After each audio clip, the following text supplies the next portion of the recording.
नमस्कार बच्चों, मैं डॉक्टर रश्मि गोगर राजस्थान सरकार वेदांता के CSR इनिशिएटिव की कक्षा में आपका स्वागत करती हूँ। इसके टेक्निकल पार्टनर है मिशन ज्ञान। बच्चों, हम बात कर रहे थे आपके श्वसन की, और श्वसन वाला जो चैप्टर है उसमें हमने देख लिया था कि किस तरह से जो है आपके ग्लाइकोलाइसिस क्रिया होती है, क्रेब्स चक्र होती है, और फिर उसके बाद हमने बात की थी ETS की, यानी इलेक्ट्रॉन ट्रांसपोर्ट सिस्टम की।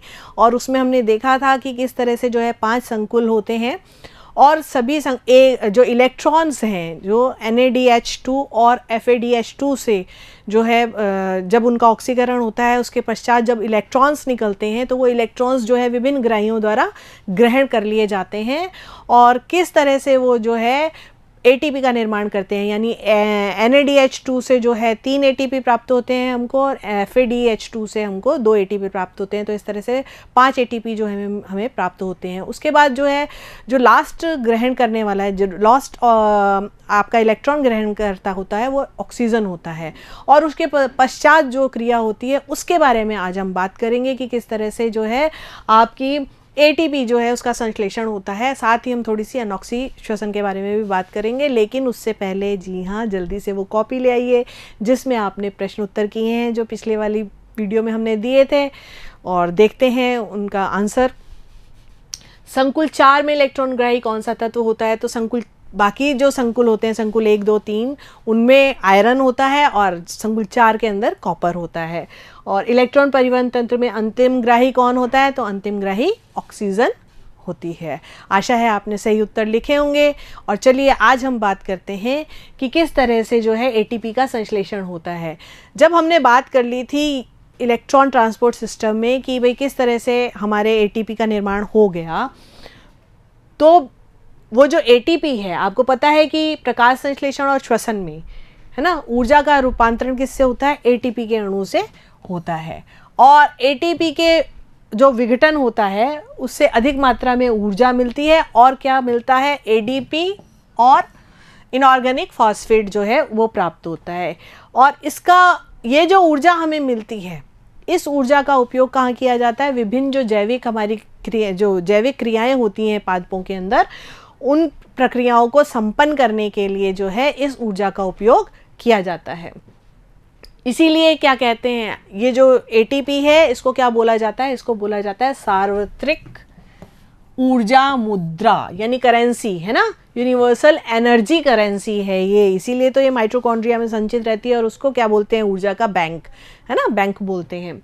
तो श्वसन में जो आपकी ऑक्सीजन फास्फोरिलीकरण और प्रकाश संश्लेषण में प्रकाशीय फास्फोरिलीकरण द्वारा क्या होता है? ATP का निर्माण होता है। तो आपको ये ध्यान रखना पड़ेगा, आपके क्वेश्चंस पूछे जाते हैं कि श्वसन में ऑक्सीकरण फास्फोरिलीकरण और प्रकाश संश्लेषण में प्रकाशीय फास्फोरिलीकरण द्वारा क्या होता है? ATP का निर्माण होता है। पीटर मिशेल ने क्या किया था? पीटर मिशेल ने 1961 में ATP संश्लेषण के रसायन परासरणी सिद्धांत का प्रतिपादन किया था। पीटर मिशेल ने 1961 में ATP संश्लेषण के रासायनिक परासरणी सिद्धांत का प्रतिपादन किया था। इसके अनुसार माइटोकॉन्ड्रिया और हरित लवक दोनों में ही ATP संश्लेषण की क्रिया होती है। ठीक है। अब इस सिद्धांत के अनुसार जो धन आवेशित प्रोटॉन्स होते हैं, जो मैंने आपको बताया था कि जब NADH2 और FADH2 से क्या होता है, जब उनका ऑक्सीकरण होता है उस कंडीशन में 2 H+, है ना, ये प्रोटॉन जो होते हैं ये कहाँ जाते हैं? ये इनर मेम्ब्रेन स्पेस में, जो इसकी इस बाहरी झिल्ली और आंतरिक झिल्ली के बीच की जो स्पेस होती है माइटोकॉन्ड्रिया में, वहाँ पर जाकर के ये एकत्र हो जाते हैं। अब ये जब 3 तो मिलते हैं, आपको पता है 3 जो है आए हैं, किससे आए हैं? आपके NADH2 से, तो यानी आपके हो गए 6, और FADH2 से हमको मिले 4, तो टोटल कितने हो गए? 10। तो यहाँ पर इसका कंसंट्रेशन बढ़ जाता है, यानी इनर जो स्पेस है यहाँ पर क्या हो जाता है? इसका कंसंट्रेशन बढ़ जाता है। ठीक है। और यहाँ पर जब इसका कंसंट्रेशन बढ़ जाता है तो इस झिल्ली के दोनों तरफ क्या हो जाता है? एक विद्युत रासायनिक प्रोटॉन प्रवणता उत्पन्न हो जाती है। दोनों तरफ क्या हो जाती है? एक विद्युत रासायनिक प्रोटॉन प्रवणता उत्पन्न हो जाती है। ठीक है। अब उसके कारण क्या होते हैं? ये वापस जो है इधर आने की कोशिश करते हैं। अब ये आएंगे कहाँ से? ये आपका क्या है? आपको बताया गया था ऑक्सीसोम। ठीक है। आपको मालूम है कि जो माइटोकॉन्ड्रिया होता है उसकी जो आंतरिक झिल्ली है वो इस तरह से क्रिस्टी बनाती है ना, और क्रिस्टा, एक को कहते हैं क्रिस्टा और अगर बहुवचन होता है तो क्रिस्टी बोलते हैं, ठीक है। तो इसके ऊपर क्या लगे हुए होते हैं, इसके ऊपर ऑक्सीसोम्स लगे हुए होते हैं, ठीक है। ये एक ऑक्सीसोम यहाँ पर ये दिखाया गया है इस तरह से, ठीक है। अब ये जो हाइड्रोजन है ये क्या करेगा, ये आपके इस यहाँ से जो है कहाँ आने की कोशिश करेगा, मैट्रिक्स में आने की कोशिश करेगा। उस कंडीशन में यहाँ पर क्या है, ये एनर्जी निकलती है, ठीक है। यहाँ पर क्या होती है, एनर्जी की ज़रूरत होती है, और फिर उसके बाद ये एडीपी से एटीपी का निर्माण करता है, और कहाँ आ जाता है, ये आ जाता है आपके मैट्रिक्स के अंदर आ जाता है, और वहीं पर क्या होता है, एक विद्युत रासायनिक प्रोटॉन प्रवणता उत्पन्न होती है। इसके दो प्रमुख घटक होते हैं, झिल्ली के आर पार हाइड्रोजन आयनों की सांद्रता अथवा पीएच में अंतर, जो मैंने अभी आपको बताया है ना, कि हाइड्रोजन सांद्रता की अंतर हो जाता है, एक साइड ज़्यादा हो जाता है और एक साइड कम होता है, यानी जो आपका इनर स्पेस है, दोनों झिल्लियों के बीच का जो स्पेस है वहाँ पर हाइड्रोजन की सांद्रता अधिक हो जाती है, और जो मैट्रिक्स है उसमें हाइड्रोजन की सांद्रता कम हो जाती है। तो उसके आयनों में अंतर, और झिल्ली के आर पार क्या होता है, विद्युत विभव में अंतर। ये दो जो है प्रमुख घटक होते हैं, और ये दोनों जो घटक है मिलकर के प्रोटॉन गतिदायी बल उत्पन्न करते हैं, ठीक है, जिसके कारण प्रोटॉन सांद्रता प्रवणता के अनुसार कहाँ करता है, गति अपने भीतर की ओर करने लग जाता है, जो मैंने आपको बताया ना अभी, है ना। ये हाइड्रोजन कहाँ, भीतर की ओर गति करने लग जाता है, ठीक है, भीतर प्रवेश करता है, और यहाँ पर एटीपेज जो एंजाइम है वो एडीपी और अकार्बनिक फॉस्फेट से क्या करता है, एटीपी का संश्लेषण कर देता है, ठीक है। तो वो जो लास्ट हमारा संकुल था जिसमें 5 संकुल, जिसमें हमने F1 लिखा था, तो ये F1 हम इसी को ही कहते हैं, है ना। तो इसमें ये प्रवेश कर जाता है, और ये जो हाइड्रोजन है ये कहाँ आ जाता है, फिर मैट्रिक्स के अंदर आ जाता है, और एटीपी का संश्लेषण हो जाता है।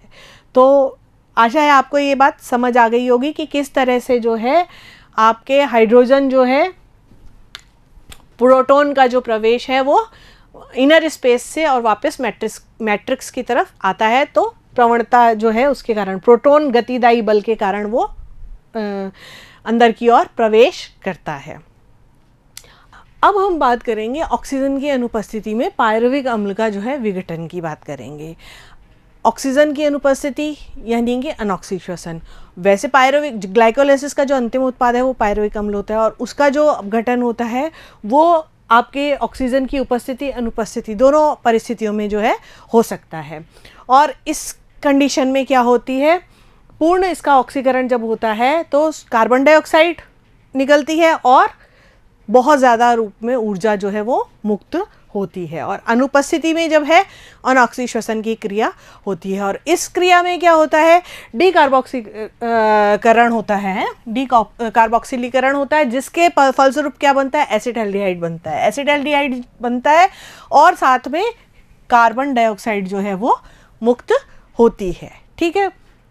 एसिटाल्डिहाइड क्या होता है, अब एसिटाल्डिहाइड जो है वो भी अपचेत होकर के क्या कर लेता है, अल्कोहल का निर्माण करता है, और NADH2 जो है वो किस में परिवर्तित हो जाता है, NAD+ में परिवर्तित हो जाता है। ये जो दोनों क्रियाएं होती हैं ये डीकार्बोक्सिलेज और डीहाइड्रोजिनेज एंजाइम के द्वारा उत्प्रेरित होती हैं। तो यहाँ तक हमारी ये बात जो है पूरी हो गई, और हमने इसमें ये भी जाना कि किस तरह से जो है आपका ETS में जो आपके प्रोडक्ट बने थे, जो आपके प्रोटॉन्स थे, है ना, जो H+ बने थे, वो किस तरह से जो है आपके ऑक्सीसोम्स में के द्वारा जो है वो कहाँ जाते हैं, मतलब FO और F1 जो उसका लास्ट संकुल जो था FO F1 है ना, उसके द्वारा जो है कहाँ वापस मैट्रिक्स के अंदर प्रवेश करते हैं, ठीक है।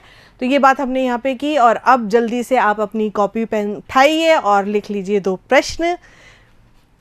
पहला है, कोशिका का सर्वाधिक ऊर्जा मुद्रा किसे कहते हैं, और एटीपी संश्लेषण के रसायन परासरणी सिद्धांत को किसने प्रतिपादित किया था। तो जल्दी से इन प्रश्नों के आप उत्तर दीजिए। हम मिलते हैं अगले वीडियो में, तब तक के लिए नमस्कार, थैंक यू।